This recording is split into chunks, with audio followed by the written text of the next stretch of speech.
And we are live. Welcome back to Tales from Trollskull Tavern with Tricky. And today we are joined by our gracious DM Nonverbal. How are you? Yo, that was way too formal. That was such a bad intro. Hey, we are joined by our gracious DM Nonverbal. How are you today? Nah, it's great to have you here. Lockie, of course, couldn't make it because he's moving house, so that's fun for him. It's always one of the joys in life. But yeah, you're available to have a chat through our session from the other night, and yeah, I'm pretty happy to have you here. Yeah, no, happy to be here. Yeah. Also, once again, nervous, but nerves. Yeah. There you go. Nervous. Yeah, nerves. How are you anyway? How are you? Doing good. Doing good. How goes prep for the game? It's always a great thing to ask a DM. It's going. I don't know where it's going, but it's definitely going. The lists doesn't seem to end. So yeah, which is actually good because that means that there will always be stuff for the game. who would be a DM? That's my famous words that I always say. Who would be a DM? What a terrible job. But no, thank you for doing what you do. Firstly, and putting up with us because we are a group of fucking, I don't know, lunatics who just wreak havoc and go sideways more often than not. So yeah, no, we appreciate you really putting in the time and the effort for us. Just very quickly before we get into it, I just want to say thank you to Tabletop Audio. I am running some tavern ambience in this episode, so that's pretty cool. You won't be able to hear it, but the people on the stream will be able to hear it. And at the moment, we are live on twitch.tv/OnlyFiends_DND. And if you want to listen to these back in replay, you can hear them on a Thursday when we redo them on YouTube and upload them, and you can kind of rewatch the sessions, that is, and then these will come out. I don't know, this will probably come out just before the next session, which is tomorrow anyway. So thank you to everyone who helps us do what we do: Tabletop Audio, Roll20, Hero Forge, all of those people. Thank you so much for making tools and stuff that we can use in this game. And also, if you want to listen to this on audio format, you can listen on Spotify, Google Podcasts, Apple Podcasts, and I think that's it, because something's broken in the back end of Anchor and won't let me add any more. So if you're out there and you're hearing this and you want to put it on a different platform, or want us to put it on a different platform, I don't know, I'll try and go into the back end of the Anchor platform and try and make it work. So that's another fun wrinkle that I have to do every week. But I enjoy doing it, and it is fun. Did I upload the last one? Yeah, I uploaded the last one, so that's cool. But yeah, we're here to do a recap from session 72, which was last Sunday. We didn't get to do it on Tuesday because Lockie's moving house, so he's been busy all week. I thought about doing one myself at the time. And I think next week, if he's unavailable, I'll probably just end up just doing them myself on stream, just because I'm content brained and I want to continually do more things. And this is just another thing I can do. Go live. Yeah. Yeah, you're like, have fun with that, bro. I'm just sitting there well, it's basically because it's good to have someone in chat or in stream with you. It's because then there's this back and forth, and then for you it's just gonna be an oration of what happened. So it's gonna be more I feel you need a narrator's voice, and doing your best David Attenborough kind of thing. Yes, we are in the habitat of Therandoras. We're currently on the docks. Lifting heavy things is exactly what he wants to do. But I thought about, because I have cut the video for the day that Theron threw the sun at the fire giant. So at some point, I'm going to try and get as many people as possible to do a watch along with that, and we'll rewatch it. That should be fun. And some other ideas. I've always had the idea to want to go back and explore some of the backstory of some of the characters. How do you feel about if we were to collaborate out of game, asking each other questions about our character? Would that interfere with the game, do you think? Not really, because the thing is it depends on what kind of questions you ask, right? Yeah. Because there would be some things that are happening, as I said, in the background that you guys are not really privy to, and if you don't find it out in the game, it's kind of spoilery. Which I'm one of those DMs that I'm very precious on the spoiling of the storyline, so that's 100%. my fault. As a player, I But feel the there same way are- too. So Yeah, so it's but then you understand. But in terms of there would be things that I would say, listen, for spoilsy reasons, can't really tell you this, but other times definitely ask. I mean, the worst you can just go away with is you will find out later, or you might find out later. That's Redacted. the worst case scenario. Redacted. as you have used many times, this information Yeah. is redacted. Exactly. But it's an interesting thought, right? Because I've often thought about, Tricky as a character and his backstory and kind of what his motivations are in the game. They've definitely kind of molded and shifted a little bit as the game's gone on. I think as you play D&D and as the game kind of goes on, you as a player change what you're doing, and you get more experience, and you open up what you're doing to the rest of the party. Obviously, like, we've had a few in and outs, and we haven't had that many like opportunities to talk through what we're doing as an entire group. And usually most of us, all being male, are all just like, yeah, man, that's cool. We're doing this. Yeah, right. Yeah, no, I'm coming along. Yeah, no worries. Which is kind of most of what our conversations kind of boil down to in the end, right? Yeah, and so easily distracted as well. Yeah. Oh, what's that over there? Side quest. Come on, boys, let's go and do that. It'll only take us 6 weeks. And then here we are 3 years later. Yeah, here and we still are, 3 only in years level later.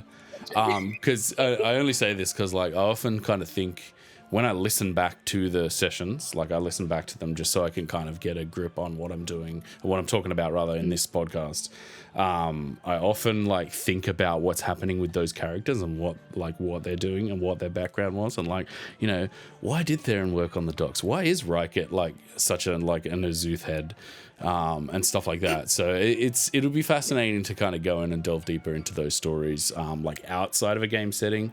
But obviously in a game setting is where those main things happen. And to start off with, one of these was Rykett's backstory.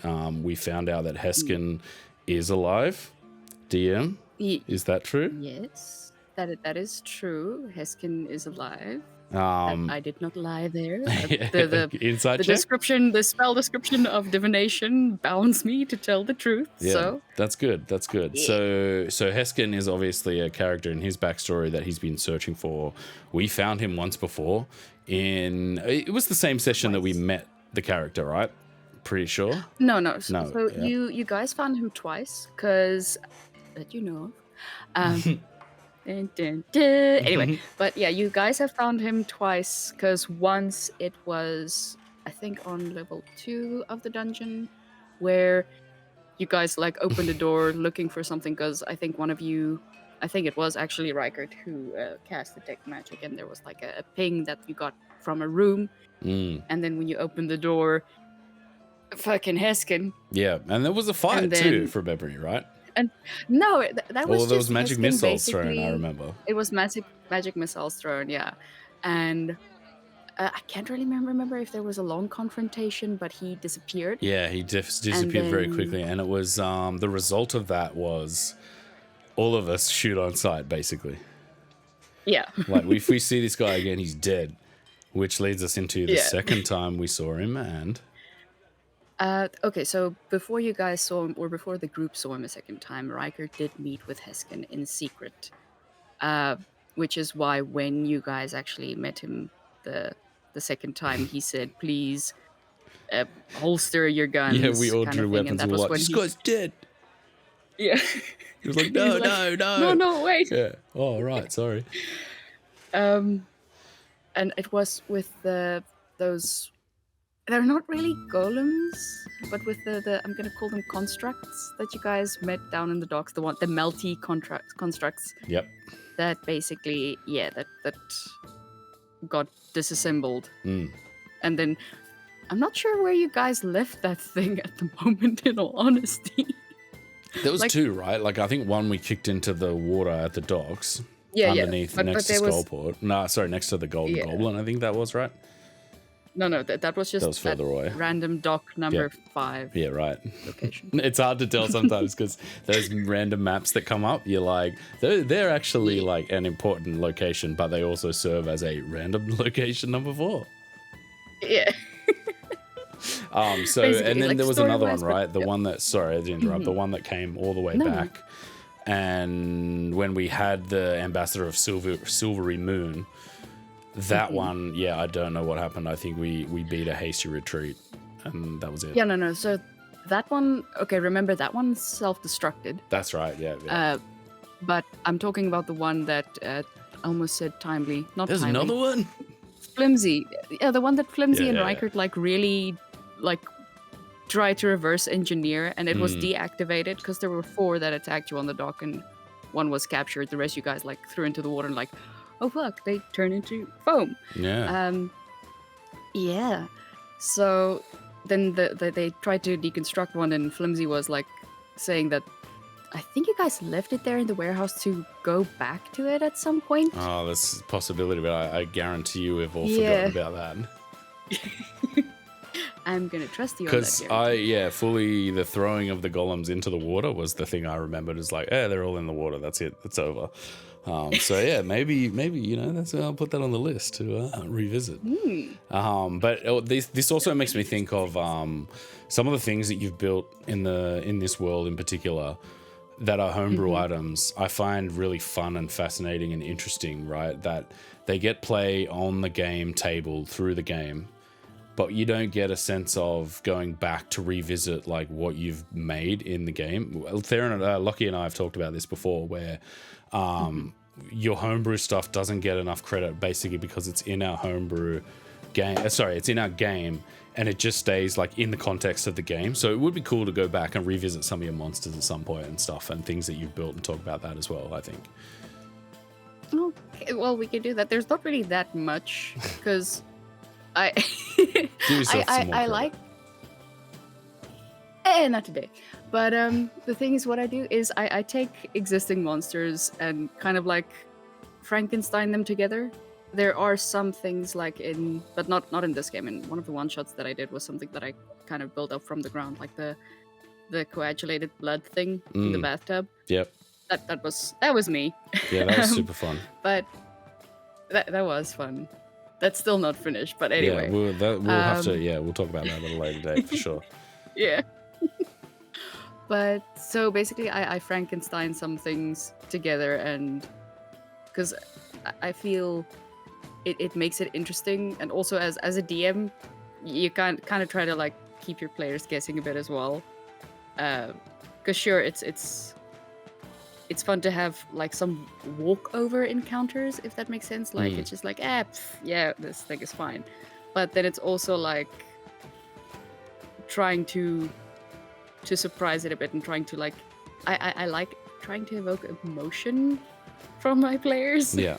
Which maybe makes me like a sadist or something. But No, yeah, I think fun. it's like trying to bring a connection to what you've built inside this game, right? And also, I think just thinking about it as well, like it's like we talked about random location number 6. Like you kind of want the game to be about these important moments and these important things that we're playing with, rather than just be like, oh, I'm just bringing up loading screen number 4. Here you go, enemy number 6. There you go, fight this thing. Like it's cool that you change them around and that you actually make these things like adapt to whatever you're trying to throw at us, and also like whatever the game like is involved inside our game. So yeah, it would be cool to go back and sort of revisit some of that stuff as well. Yeah, no, definitely. Just remind me or just like send a list of the Yeah, monsters 100%. that you I want think to revisit and remind me. We might try and turn that into a Saturday night show if I've got nothing to do on a Saturday night. It's your Saturday day, so let's keep the content train rolling. There you go. We've made something live on air. There you go.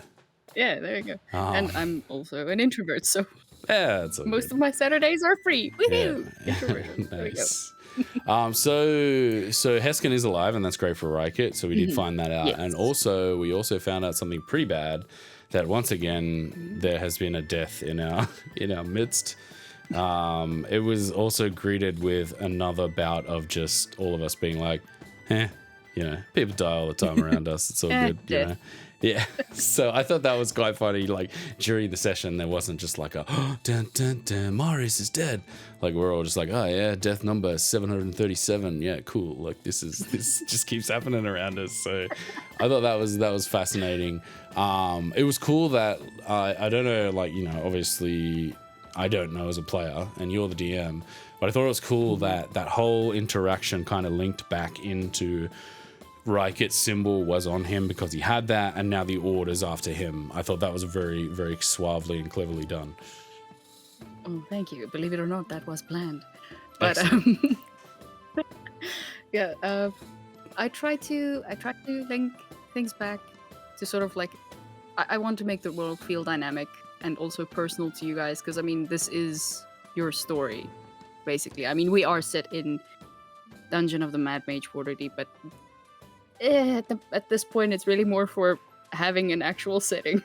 Yeah. If it weren't for the module, we would just be doing this crap somewhere else. Yeah, I think like there's a backstory. There is a reason why, right? Because essentially this game has been going on so long, and there's been so many sidetracks that, like all D&D games, that's kind of what it is, right? And it would be interesting to really get into the Dungeon of the Mad Mage stuff, but also like the more I think about what happens in a game, like contextually over the top of what we're playing, I don't know if that makes sense, but the more I'm like, that whole module is just so expansive that it could go any which way, right? Because Lockie and I have had conversations. Lockie and I have had conversations about Vincent, right? And versus Pravash, where like that whole setup, we don't know as players, but that whole setup in the game was like, oh, we could side with Pravash and take down the demon, or we could side with the demon, like trust us, picking the, oh cool, this demon's pretty sick, like sick, he's a fucking champ, like who wouldn't like this guy? So it's interesting, right? Like the whole module of Dungeon of the Mad Mage is so expansive that I like that you've thrown this as like the center point of, you know, everything else that we're kind of doing. I admit it's probably like it can't be easy, like having to deal with our just like, oh, let's go over here today-ness, you know. It is, and I have to say, like, that's where I am also kind of at fault, because when I distract you guys and then you get distracted and then I get distracted by you getting distracted, so it's like a loop that just feeds off itself. But it is fun. But yeah, there is an overarching, or there is a main arc of, okay, let's kind of bring it back to center point, why you guys are where you are, and what are you gonna do to resolve this situation? Because, and I mean, we could take this game to Zakara. Possibly we could take it to Chult. Possibly we could take it freaking anywhere. Yeah, I was ready to go to the Feywild, right? When Ramadra left, I was like, let's go 3 weeks in the Feywild, everyone. Let's rock. But of course, yeah, he's doing some real life stuff, so he's out for a little while. Yeah. But I also, just on that Zakara stuff, I do also like that the city. When Ryket mentioned that, I'd completely forgotten about that book thing, and I was just like, oh, City of Gold is such a like a side quest that doesn't necessarily have to be part of the game, right? It could just be like, oh, we finished the game, we're level 20, we could just go and like, you can make a dungeon that is that City of Gold type thing, right? Which also is like a prologue. Yeah, or epilogue, prologue. Prologue's before. I think at the back of the book. Yeah, 100%. She says, like, intelligently. Yes, she. Which it's what D&D is all about. D&D is all about making a game within your mind and playing characters and rolling dice. And I think it is important to have like a robust set of characters and a robust story as the background, but also, you know, robustly adhering to us walking in 35,000 different directions every night. So that's good. That's good. Every night. So Marius is dead, and that's huge. Yeah. None of us as characters really know what that means. We know it's bad, right? Because we were just with him, and he's obviously been killed. It is character number 4 who's got somebody after him. So we're kind of a little bit numb to that as characters. In the thing, like I think I'm trying to mention in the session or try to allude to it as a learner that no one is actively looking for Rykert. That's the thing. So there you go, boys. Lore drop. But if they were to see him, then it's not going to be like, oh, there are no consequences to this. It's like you kind of killed the head of our order, so you might die. And that's kind of like what got me nervous in the last session, and that's why Deus Ex Mongi appeared. Yeah, that was guys great. Like, whoa. That was hilarious, actually. I'm up. Because I was just like, okay, these guys are heading to the thing, and because you guys could have like totally done it, but I feel it is my responsibility as the DM to like warn you guys that you are walking into a death trap because X and Y happened, because Marius died, and because someone is trying to frame Rykert for it, whoever it may be part of the order, may not be part of the order, who knows. But because that happened, he is now a very heavily persona non grata. So if he shows up and you guys just walk in there is going to be a fight. These are highly trained mages and clerics. It was one of the best lines. Who are pissed. It was one of the best lines from Rykert, where he's like, "Oh, you can like be imprisoned in a cage of your own mind," and I was just like, "Oh yeah, that could be bad." Like, yeah. It's funny because I think it's a little bit tongue in cheek, right? Like it's fun to poke fun at the whole like, yeah, let's go in and take down this huge order. Like, and at the same time, I don't think we were like 100% serious. But knowing the way, like where our games come from, like you can never tell with us. Yeah. And that's why I just like, okay, let's make this abundantly clear so that if you guys do get TPK'd, because that is a very high likely situation in what you guys were planning. Yeah. Then nobody can say they didn't see it coming. It was explicitly told them like, this is a bad idea. What was my one? You feign death, get in the coffin, and then you go get buried. You speak with him, wake up, rise out of the grave. That was really absurd, but it was hilarious. And also, just on that topic of Mongi, like I thought that was really cleverly done, because like re-listening to it, you know, when you listen to it to listen to the story, but you also listen to it as a construct of a game of D&D, and instantly I was just like, yep, she's telling us something there. Like she's basically just like, please don't, please just do not do that. Yeah. Okay. Me, 5 foot. No, what is she, like 2'5"? She's one and a half feet tall. 1.5 feet. That's like the size of a newborn baby. Mongi is very. She's very diminutive for reasons. I just don't believe. For redacted. Just like Rykert is 32 kilos. I don't believe this. No, it's 50 kilos or something like that. He's okay. Like it's the armor that he's not fat. He's just big armored. I don't know. That's not fat at all. Like that's thin. But that's the thing. It's like a child. It's child's weight. Yeah. That was funny. That's why I was like so shocked with Timely when he said like how much he weighs. I'm like, dude, no, that's just like you're anorexic. Then your constitution should not be that high. He was a small tiefling. Yeah. Very small tiefling. But yeah, so yeah, spoiler alert in the near future, taking on a mage order. Let's go. In very OnlyFiends fashion. Oh, fun. So that was a nice little plot piece that played out. Then there was a very, very important conversation between Theron and Sparkles that we as characters, as players of the game, were not privy to. It was a personal conversation between those two. And having, like, at the time I said I was juggling a few things like on the stream and doing some stuff, so I didn't really get the full gravity of what was happening until I re-listened to it and was just like, oh, okay.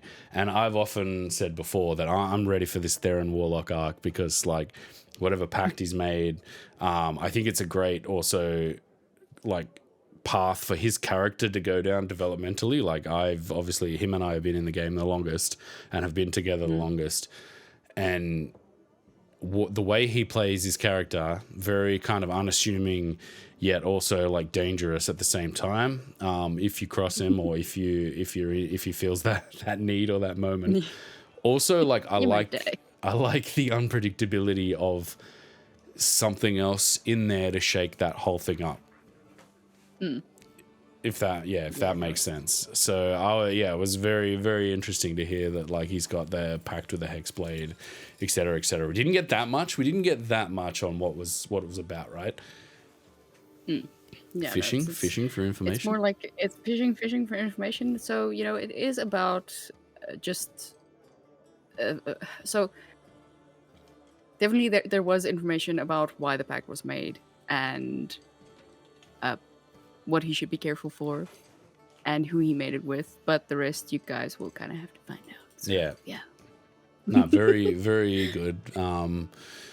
Again, another like level of his backstory and his story in general going forward that I'm ready for, like as his kind of sidekick or his his side dude. I don't know what would hype we man. I feel like I would say no, it's not like that. Like we're on an equal level. Yeah, like, no, definitely. That's my like sidekick. we're just really good mates. You're your partner. Yeah. Yeah. Yeah. So he's got to like punch into this Discord and be like, "We're just colleagues, man. I'm leaving. We're just colleagues." Nah. Yeah, so like they're like losing my friends, and Crick is like, "No, man, we're just colleagues. Come on." But yeah, that was heavy stuff. Yeah. Sparkles, I wrote here in my notes, Sparkles doesn't want to be smote since she'll be sent to the bad place. Like, is there any light you can shed on that? So it's I mean, if she's a celestial and she gets smited. Smote? Fucking tenses. Smoot. If she gets smoot, if she gets smooted, then she will go to the hells. And once again, like the game is loosely based off of Dungeon of the Mad Mage, and it's loosely based off of Forgotten Realms lore, because I have thrown in a lot of my craziness. So there are different mechanics to how things will work. Like in my mind, if a celestial gets that thing, then they would go to the Nine Hells in a way that is kind of like irretrievable in a way, except by divine intervention. So, and I mean, celestials in a hellish plane would get tortured a lot. Yeah, so not something that Sparkles is looking forward to. And there was also a little piece of that conversation in that sentence. Actually, you kind of cut it a word short. She doesn't want to go back to the bad place again. But that is But that is kind of like redacted. Interesting. So he's got some darkness in his background that we're going to kind of unearth probably over the next couple of months, knowing the way we play. And then we were contacted by Elona. So it's spelled Elona, and it's just Elona. Thank you. It's just like which was a character that only Rykett knew, so it was quite hilarious, that interaction where essentially she wanted to come towards us, and you're like, yeah, it's gonna take her like a week to get here, and we're like, no, we'll just go to her. Like, what? So there was that funny little back and forth where we're just like, no, like, are you there? No, we'll go over, we'll meet you there. All right, just go here, we'll meet you there. So after that happened, we met her in Trollskull Tavern. And then a hilarious, well, actually we should talk about the heavy thing that she was talking about Maris and about, whether Rykett actually did do that and kind of who was after Rykett, quote unquote, as well. Any more light you can shed on that? So what do you want to know specifically, and then I can see what I can tell you. Actually, I was just fishing for more information. I'm sure that's going to play out in the game, right? Yeah, no, that is definitely, because I have a plan with that. Excellent. So I have my own little convoluted mind there. There is definitely a plot, and it is definitely on the stove and thickening. There is definitely a plot. A plot was had. There you go, ladies and gentlemen. Plot was had. There is a plot. Roll insight to see if that's actually true. I don't have any dice handy. So yeah, she contacted us for a meeting, and then we basically were like, oh, it's not safe, and you have to kind of go away now, and be like hidden from the order while you go away is, I think, the best way to explain that. So we gave her a hilarious makeover, and turned her into like a Mediterranean lady. Lucia, that's right. Which was quite hilarious. And also that is like one of those D&D things where it's just like, sick, I get to use my disguise kit. Yes. Like, which I thought was hilarious. Yeah, no, it is. Because the thing is, sometimes you get to use, you've got so much actually in your backpack.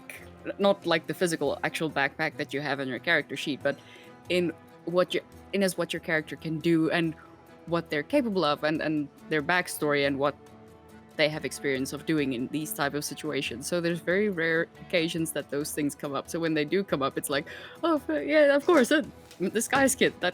And so that's why I like to roll with that, because it doesn't really, as you mentioned earlier, like it didn't really do anything substantial, but it's one of those things like you lean into it because it's just because of the craziness of D&D. Yeah, it's the fun of it. And I thought like you explain it right in that those little side bits are for roleplay, and a disguise kit can get you into somewhere, or it can get you out of a situation, or it can do this. But I think, like, to me, the funniest times you use them are just when they're like goofs like that, where it's just like you need a makeover to like disappear. Yeah, cool, here you go. Like, which I thought was pretty funny. In the Trollskull Tavern, so she left. And then, yes, we did make those plans to infiltrate the Order, which we definitely will be doing. I'm sure of it. Somehow, again, I think somehow we're going to do that in the near future. But then Corin basically was just like, nah, we've got to go after whoever he's looking for, which is a female tiefling, possible love interest, as somebody who doesn't know anything about his backstory. I wouldn't say love interest. Yeah. But no, it's good that because that's also what we need to keep in mind when we're playing the game. Like, yeah, it's fun goofing off or to like fast forward to a place where we feel like is the next plot point, but especially because there's been so few sessions since he's joined us, there hasn't been really a focus, well, not a focus, but this is what is up with Corin's backstory kind of deal. An avenue. So it's good that he has that, an avenue. So it's good that he's of the mindset of, okay, so this is a dynamic world. Whilst we are up and about topside, something terrible could happen to my friend, which is the very reason why I'm here. Yeah. So I can't let these guys get distracted from it. I helped them with their heist. They said they'll help me with this. Now it's time for them to make good on that promise kind of deal. So that's good. Which I think works really well for our, like, the dynamic of our group is very just, a butterfly over there. Yeah, cool. No worries. We'll come with you. Squirrel! Yeah, which also as a new player, I'm sure, like, it's not easy to go into a situation like that where there's an established world, there's an established group. You have to kind of nudge your way in, feel the people out, like work out how the dynamic of the group works and kind of what works. And I think just in general of how we've been playing the game, and, the three of us in Theron, Riker, and Tricky all have a pretty kind of, people are after us, we're pretty laid back about it kind of vibe. Whereas Corin and James have like a very like aggressively, what's the word, like a aggressive amount of charisma that kind of just keeps us on our toes a little bit. Because we're pretty chilled out, like we're pretty just relaxed people, like the three of us are quite relaxed, but I like that he's come in and just kind of like pepped the story along a little bit. We're like, you guys are like fucking idiots. Like, and sometimes, and then he just fell into the water. That was hilarious as well. Into the drink after rolling a 1 and a 2 with advantage after playing. Oh, that's after beautiful. Better, harder, stronger. To give himself advantage, he rolled a 1 and a 2 to fall in the water. So good. So yeah, we'll be heading down that path, I'm sure, after a long rest, and I'll probably be making some flasks before I go to bed. Definitely. And yeah, so that's pretty much, that even gives you like a little jumping off point of like where we expect this to go. Yeah, no, it does. It gives me a structure of what I have to prepare, because with last session it was just like, okay, great, you guys are going topside. I was not prepared for this in any way, shape, or form. I have a map, and that's it. That's funny, isn't it? Yeah. So that also helps me.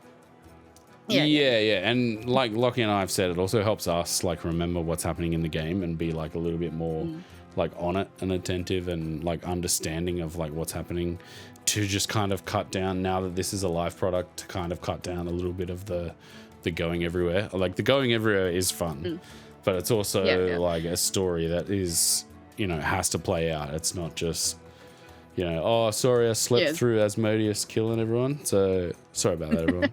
Like, you know what I mean? Yeah, so I woke up dead. Yeah, it's just, yeah. So yeah, that's good. And the thing is, like with the stream, which is also like a reason that I was nervous about the stream, is because it changes the play style a bit. It does, because now we have to like focus. Otherwise, 70% of our episodes would be like, in quotation marks, shopping episodes, and those are always fun, as we know. It's fun for the players, but it's not necessarily fun for an audience. And we're still doing this like for us, and we're trying not to change that much. But it is also good to have a structure, because maybe like 6 years down the line, we're still not really much deeper down in the dungeon. Yeah, level 5. There's 23 levels to get through, so that's a lot of levels. It feels like that's a lot of levels. And no offense to or shade to any of the creators of Dungeon of the Mad Mage. It's a good, fun module, but it's very dense material, especially if we have a group, and I feel this is the kind of group that we have, that we are invested in each other's stories. And I mean, I'm invested in your guys' stories. I think I would be much sadder than any other of you if you were to die, because it's just like, shit, I don't get to do that no more, kind of thing. True. That brings a new aspect to a game, and also a game when you like put it online, right? Because there are other people now that are going to see this and go, oh, I will get invested in these stories, and I don't want this person to die. And you know, D&D, you got to play as, not expected, but like it may happen at some point, right? Like there's been a few times already where, you know, some of us have been like, uh-oh, ruh-roh. Like Theron's had a couple of like, whoa, man, like it could be the end for Theron. I think a couple of times he's kind of gone, you know, no, I'm ready. Like I'm prepared. I'm ready for it. You know, it's okay. Don't it's okay. Don't worry. And then like it hasn't happened. So yeah. Yeah.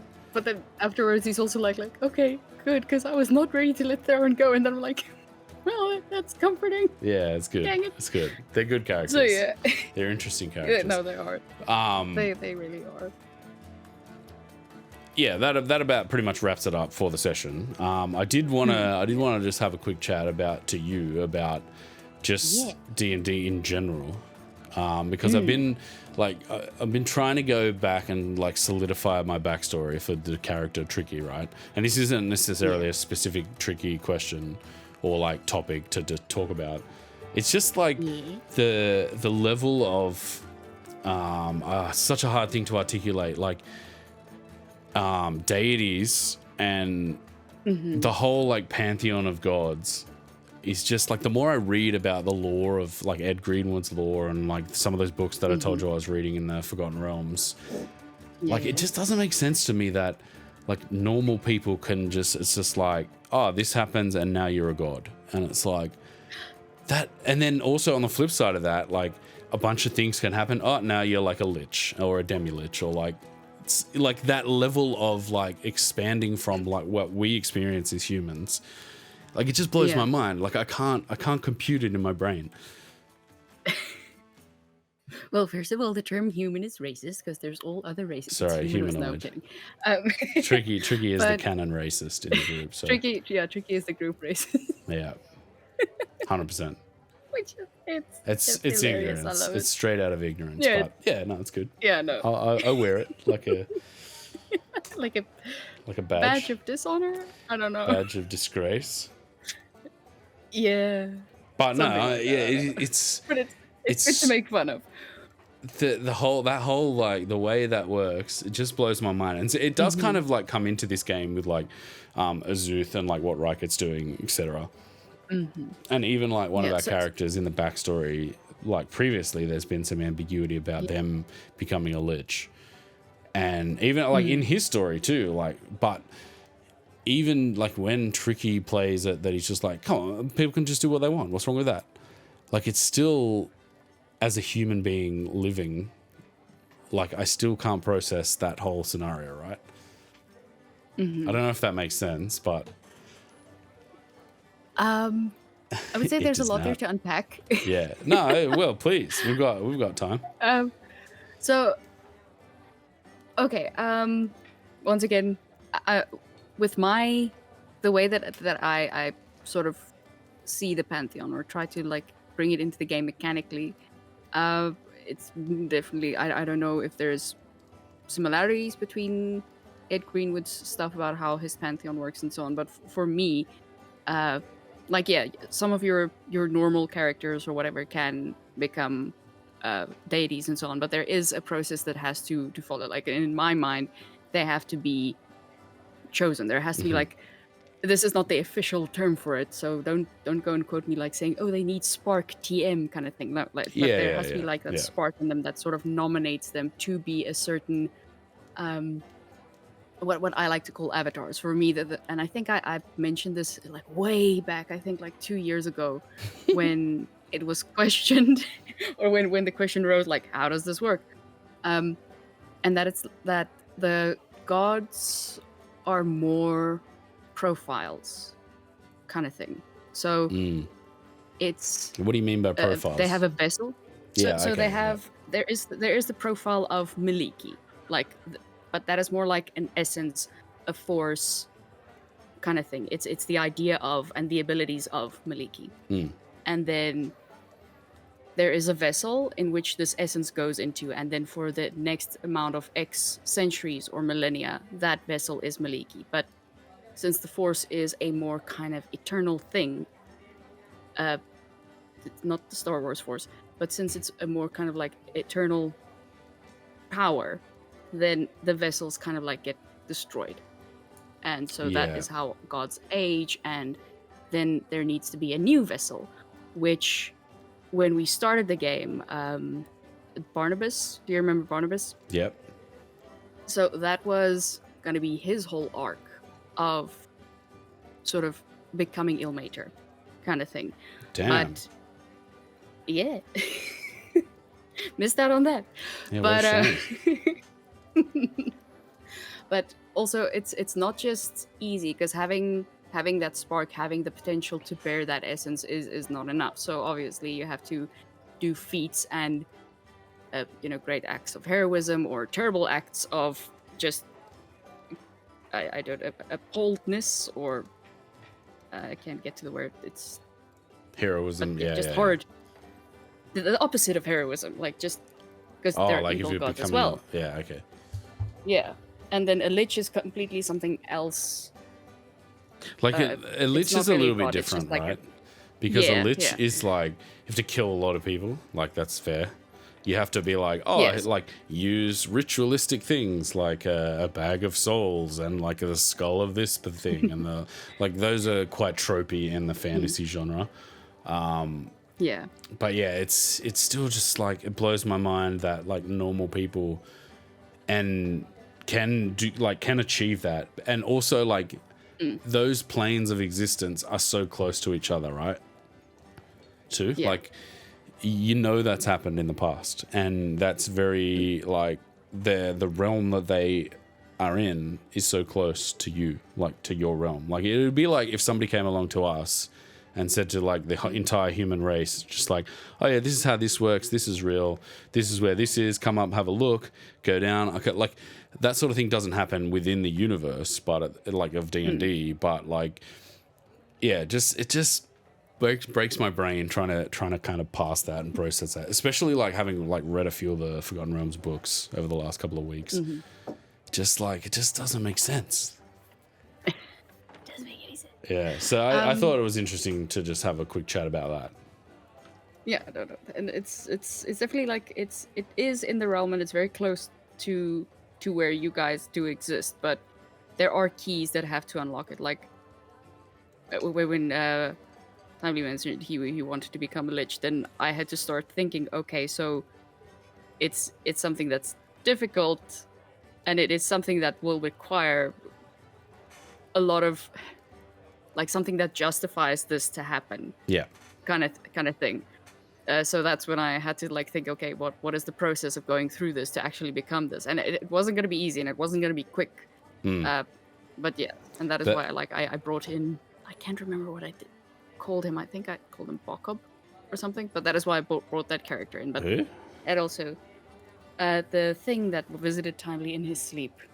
Oh, okay, yeah. All I remember was like he was on a boat or something and it was raining, and there was a crate or something. Yeah. Yeah. It's origin stories of that one. Yeah, interesting. Like becoming a lich is like, I still think that's a cool story, right? If kind of broken down, played out properly, it can be a good story. Like it's an interesting thing, right? Because not only is it like individual to the character, but it's also plays with like the politics of the world, the politics of your own like group, like the things you need to achieve. Like because I mean, you guys have certain convictions, and I don't like using the word alignments, because I know alignments is like how you build your characters, and I feel like alignments are fluid at times, unless you're like really like, no, I'm playing a paladin and I'm lawful good and nobody can do any crime ever, which there's a game like that as well, and players like that, and that's fine for them. And in a way, like I think I don't. Theron kind of embodies that a little bit. Yeah. But he's Funny also enough, he is actually neutral. Yeah, he's also quite neutral, right? Like quite real, quite a realist, which also plays well with what he is as a character as well. Yeah. He has that moral backbone, and that's why like I feel I don't put too much emphasis on playing your alignment.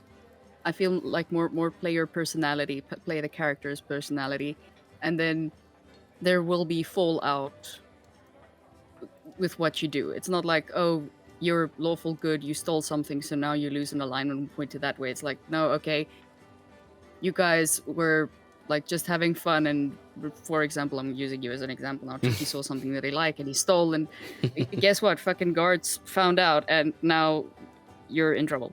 That hasn't happened though yet, has it? No. I remember there was one time when Tricky was turned invisible, and then he like went on a looting spree for the carnival as they were set up. Yeah. And then just as he was about to steal an item, the invisibility dropped because you failed on your intelligence like 4 check, nat so you ones couldn't. or something like that. Yeah, that was so hilarious. Yeah, and then I had to like run away, and I think I used disguise self maybe or something like that.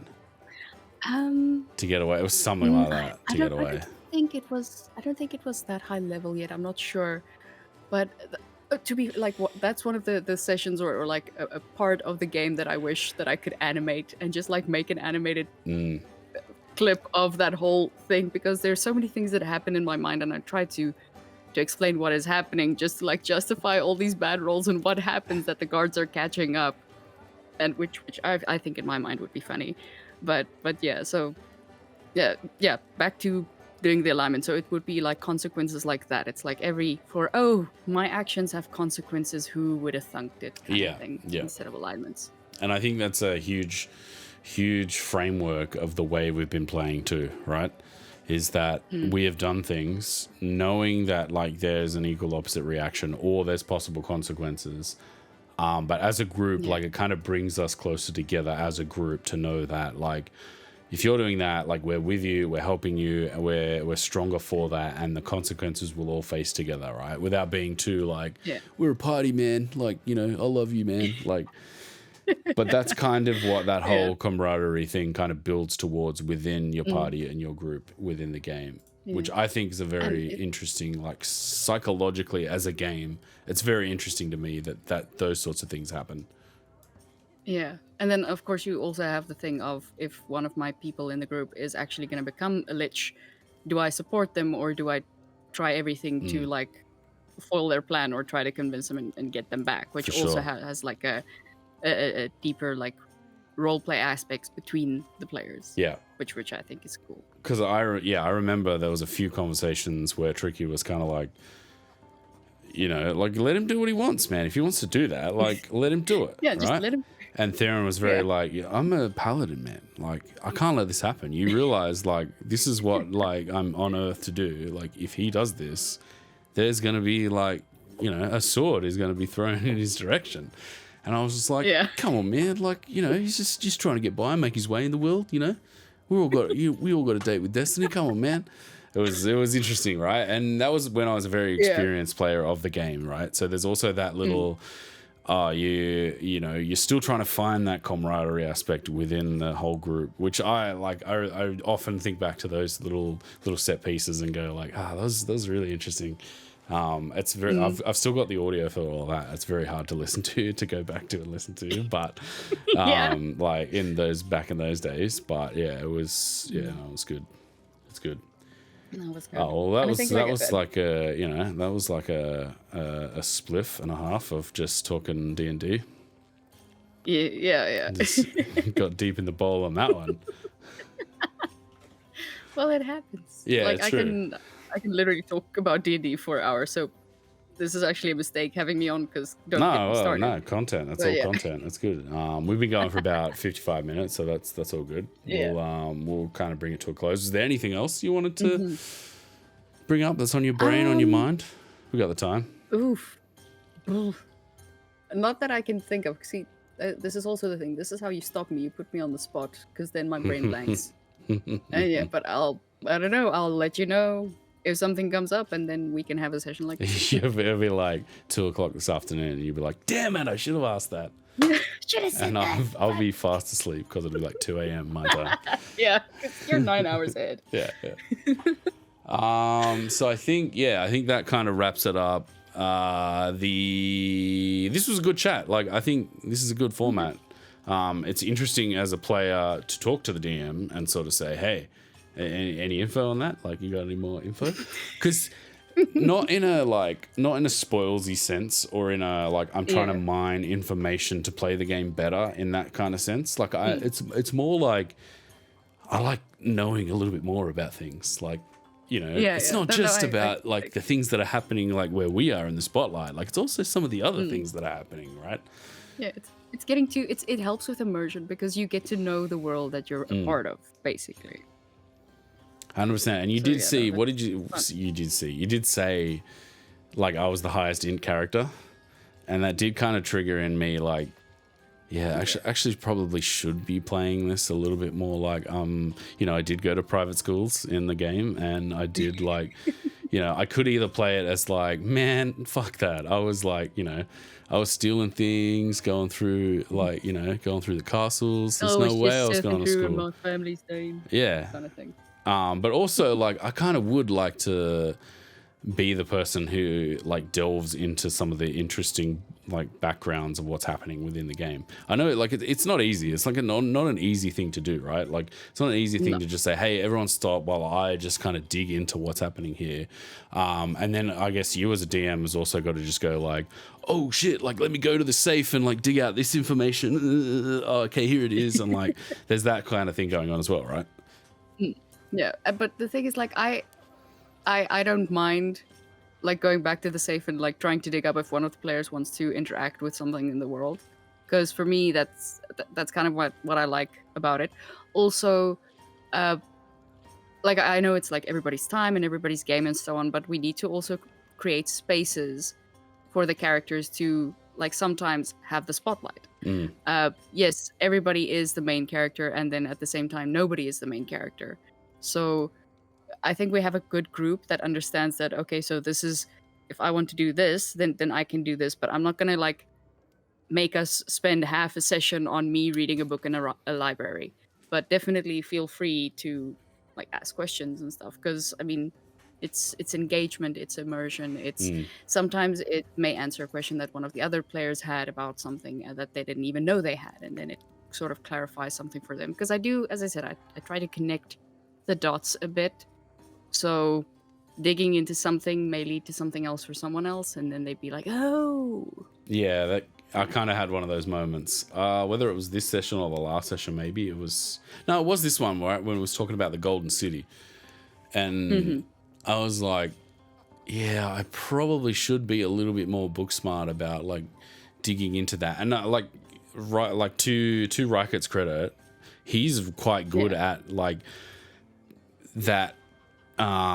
What's the way to explain it? Like the informational aspect of playing your role. Like he's obviously like an Arcana cleric, so he's like a magic mage person, and like he's really good at thinking that way and going, oh well, you know, this is my order, and this, you know, this is how it works. And like when he made that comment about, you know, they can imprison you in your own mind and you'll never get out. Yeah. Like that kind of. Whereas I was like really in like like mages, like just shoot them, man. Like they wear like robes, man. Like they can't be that tough. Like what are you talking about? Which yeah, that aspect of it is very, very fascinating as well. Which I find is another fun part of like creating a product. Like it's not just the goofs and gaffs, like it's actually creating a product for people to watch that is like D&D educational as well. Yeah. Yeah, not as verbose as that, but you kind of know what I mean, like game educational. Yeah. No, definitely, because it's, as I said, like not too D&D educational, because once again, I pull a lot of these things out of my head. Yeah. But, well, not a lot of these things, that's giving myself too much credit, but like a lot of the stuff is homebrew, so I know probably there's some kind of die-hard D&D fan out there going like, no, that's not the way how it works in the book, that's false, and then we get an unstuck. Page 27 specifically states Hallister has a red robe. He doesn't have a blue robe. He doesn't have blue fire. I'm waiting for that. Like, very quickly before we finish, like, yeah, no. It's also like often when I think back into the like, you know, when I'm thinking about the game and thinking about the character and like what's happening in the game, just thinking back to those interactions with Hallister is like, what's the best way to explain it? Like funny, but not funny, like. Funny in a sense that, like, the power he wields over this whole thing, it's broken down a bunch of barriers within our group so that we could just do whatever we want. And then I do have that aspect of just like, oh, I hope he's not listening. Like, is he listening? Yeah. But it is like, it's almost real, right? Like, because he could just appear at any time and kill all of us easily, right? Yeah. Right. That is a possibility. Right. And it's DM, also is like this something I should be expecting? Yeah, also like that Asmodeus thing is the same thing, right? Yeah. Well, with that Asmodeus, I've tried to make it a bit mechanically difficult because, once again, you guys kind of did slide him by ruining his emergence ritual. So yeah. It wasn't just there. He does hate you, and I don't fuck it to him. No, and that's the thing. Like, it's easy with the stat block that I've gotten for him. It would be like an almost instant TPK, and he does hate you, and he is like a very vengeful character, so there is ways that I need to be able to explain, like, yeah, he can't just come and kill you because of X reason. Yeah, that would just be too easy. That would just be like the end of the game, basically. Yeah, no. And who well, if you want to move on, then you know what to do. He's like, Curse of Strahd. Yeah. Yeah, if you guys really want the Curse of Strahd, fucking summon Asmodeus. Here we go. Not yet. Let's burn this. I want to finish this game first. I am looking forward to it. Let's quickly. We got time. Let's quickly just talk about Curse of Strahd because I know you're keen to run that. Two things though before we continue to that thing, because I need to get these off my chest. Like, to his credit, what you said about Reichert being the Arcana clerk and like playing it very well.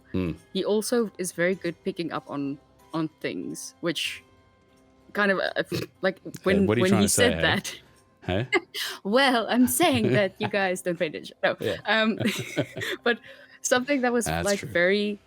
that I'm glad that he caught is that because he had that book about the city of gold for a long while, and then with his interaction with Alona, I was able to like say, but the city of gold is a myth. And then when he said, okay, maybe it's a translation error, that maybe it's not a city of gold, but maybe it's a city of brass. Which is, you know, everybody who knows D&D lore, like it's the elemental plane of fire, Efreeti city, which might come into play, who Yeah, knows. interesting. But it's also that thing of like it. I hope, and now I'm just telling you guys because yeah, I hope that it because it's that thing of like just because you read it in a text doesn't mean that the text is trustworthy. Yeah. Like Or everything, like that it's like you in the real consume world it in the kind right of way, thing. right? Sorry? There's like all that you as a player are consuming it in the right way that, you know, you think you are in the game, right? Because like there's context around, I know it's not really what you're saying, but there is context around kind of what you're consuming within the game. But you're sort of saying that like there might be things that are mistranslated or like have a different meaning that you don't know about. Yeah. Yeah. Like always keep that thing in mind about like not just referring to myself as a trustworthy or untrustworthy narrator, but how trustworthy is this piece of information? Like there's always chances that because in the real world there's also like there's text that's mistranslated and then things happen because of that. So it might be true here, and that is why like I get to throw in those kind of like things that okay, but that's a myth, and then he's like maybe it's brass. Wait, if it's the city of brass, then possible thingy there. But Interesting. yeah. So that Oh, well, that's another side mission we might have to go on. who knows? Or like a prologue, the log thing at the end of the book. Yeah. So, Well, you know, if it's epilogue. tearing down the cities of Zakara already, you know, we might have to get a move on trying to find Corin's little friend. Yeah, and I also think that's I need to keep focus on the game as well, which is it's good that Corin like brought us back, and that's why I also like had Alona say no, but we send people to fight, so that's not a worry for now. Yeah. But yeah, and then there's the second thing that I wanted to bring up is just like I am very much invested in all of your stories, so I would also like to see this like play through. Yeah, And then like bring them all to fruition so they are played out properly. Yeah. Well, now that it's like an online product or an online viewing experience, you like I've often wrestled with this too, like in my brain, thinking about how you have to think about the game now. Like the game isn't just like we turn up and we play the game how we want and goof to each other. Like now that it's a thing that's online, it's got to be played differently, right? Like it's got to be outwardly facing. Like you're not having any issues with that, or you won't. I hope I'm not. No, definitely not from our perspective or from my perspective. But like I often think like, you know, we're putting you as a DM through this change, right? And I'm just doing a checkup of like, I hope it's okay that this is still all right, right? Because that was one of the things I was thinking about, like when we first started. Like I was like, I need to let you take your time to like get yourself situated so that you're ready to go live, right? Because it's not easy to just go, we're heaps funny, and then we go online and it's a totally different thing, right? Yeah, no, it's a very, it's definitely, and as we've streamed more and so on, because I have become more relaxed as well. But it's definitely intense sometimes, and it's easier just to not think about it. But it's still fun, and yeah. The thing is, I feel it also pushes me to kind of be better at what I do. Yeah, for sure. So, yeah. I think like you're doing a great job. So, you know, if you're going to get better, then you're definitely like going over the top of awesome. So that can only mean great things for us as a group. Well, that's good. And that's the thing. That's the best thing that I can hear as a DM is that my players like had fun. Yeah. Like really had fun. Yeah. That is yeah, that sends me over the moon, in all honesty. And hopefully, yeah, people out there can start kind of, you know, seeing this product and also letting us know that it's fun and that they're interested as well, because you know, that is a good thing enjoyable for us. for them and they engage. Definitely. Yeah, all right. Well, that we turned this around. Like we didn't just go down like a, you know, stoner path of talking about gods and deities. We brought it back around to like the product and how good it is and how much fun we're having, which is great. Exactly. Look at us being skillful at conversation. We're getting better by the second. Experience points. Oh, speaking of that, that's also something I was going to ask you within the game. We're now doing, because we did start with EXP points, and I think that got a little bit out of control with like, you've had 78 fights and now you're level 9 and you've only done 3 levels of the dungeon. Yeah, cool.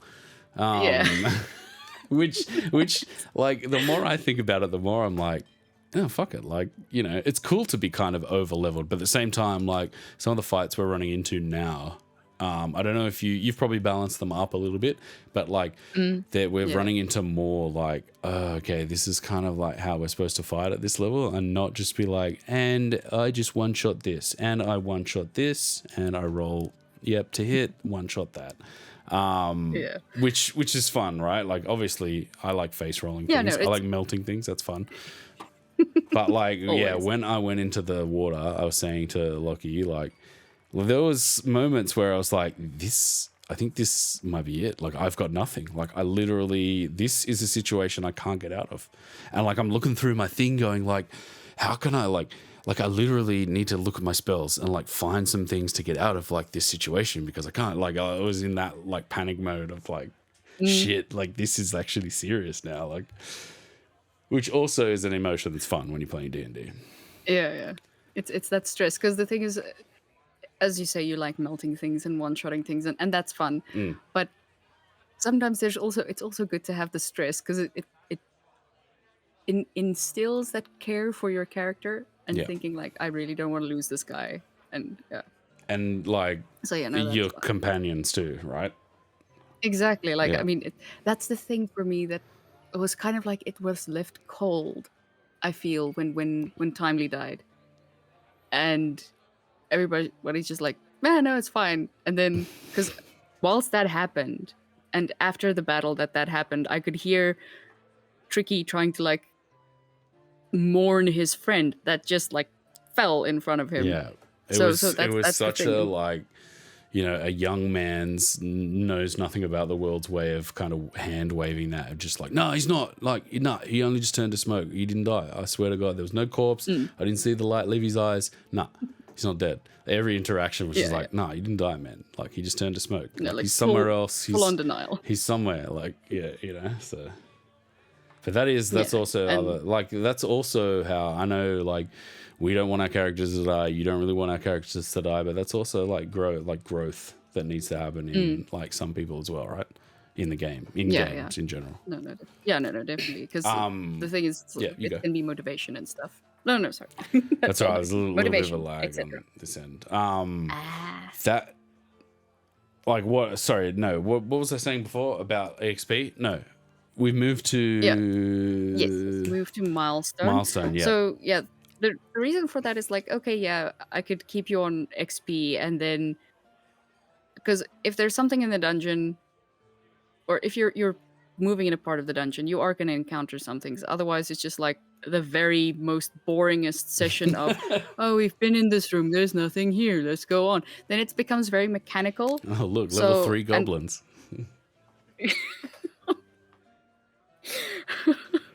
Yeah, so it's so there will be something there, and the thing is, just at that momentum that was going, it's just like, you guys are gonna, at the rate that there are side quests happening, you guys are gonna be level 20 by the time you reach level 5, and then it's just gonna be like, okay, this is pretty what's funny. gonna happen.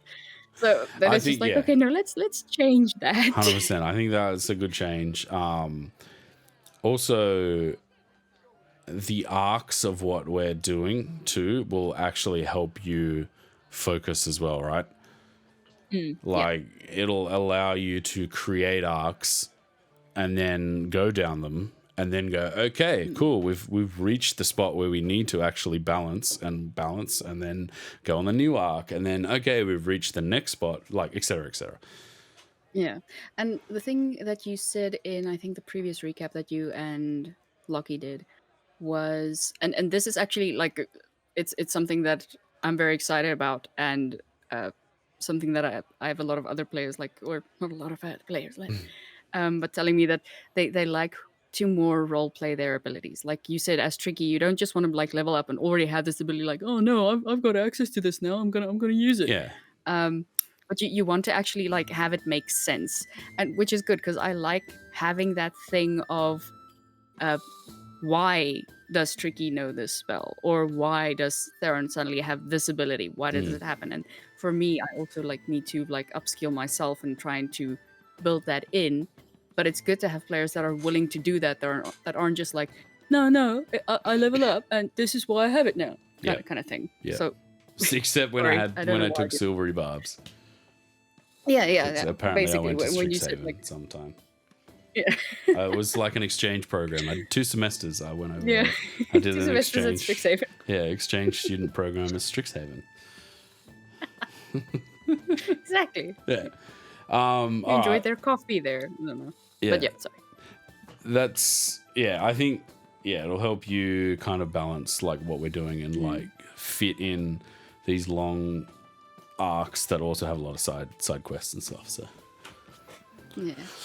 All right. Well, that was good. I think that was an interesting conversation. It was good to talk with you about the game and have you kind of squirm and not want to give away details, and also like pinch a few details out of you. It was good. Yeah.